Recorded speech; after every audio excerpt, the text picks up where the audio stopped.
DIY off-grid solar clothes dryer.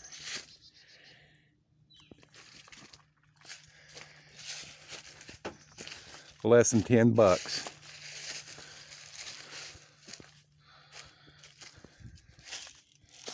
Buy this at Walmart.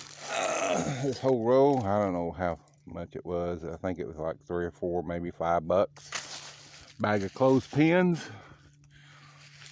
2 trees or something died too. Yep. DIY off-grid